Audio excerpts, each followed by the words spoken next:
Welcome to MustLoveMMA.com and MMAFightFans.com. I'm Susan Tagori. This week on the show, we have TUF 19 contestant Mike King joining us from South Carolina. Mike, how are you today? I'm doing well. Thanks for asking. What has been the most surprising element about being a contestant on TUF 19 this season for you?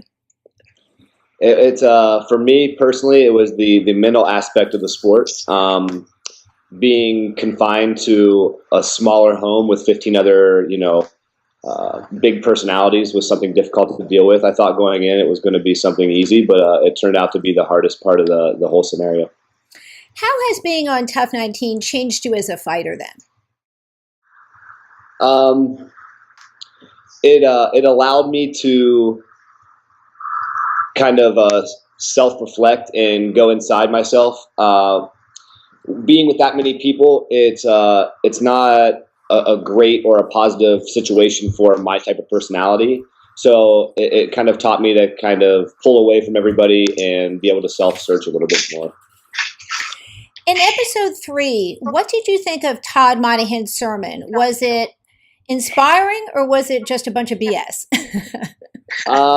That's an interesting question. For me personally, I come from a Methodist background, so it's the preachers tend to be a little less flashy.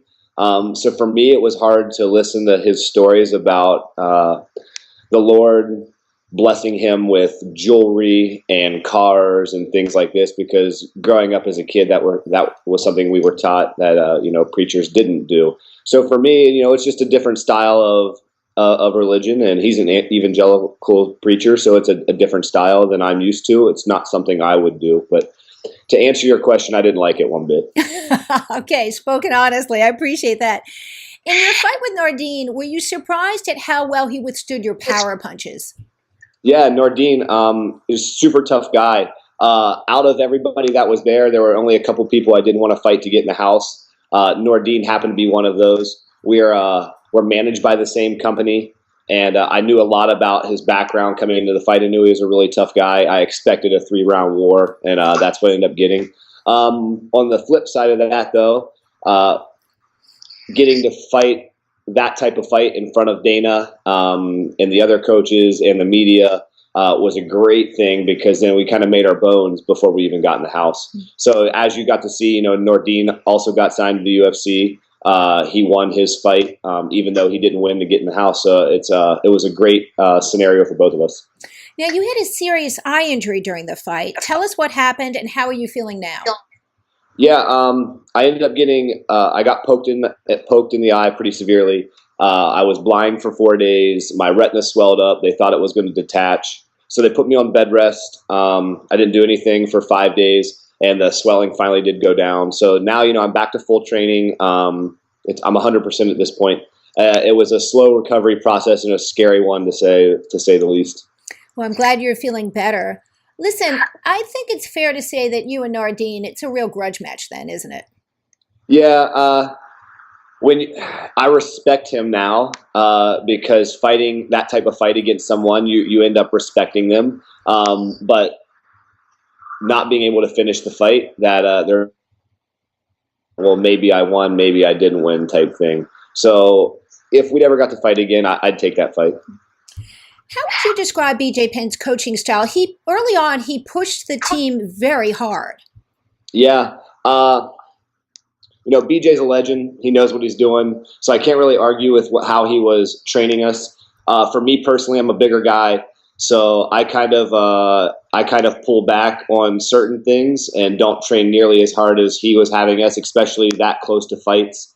Also, I went to school in exercise phys, so I kind of knew that there was going to be an aspect of overtraining that was going to take place. And I think we saw that watching Tim Williams. He's probably the best conditioned guy on Team Penn, and he went out and he actually faltered because of his conditioning level.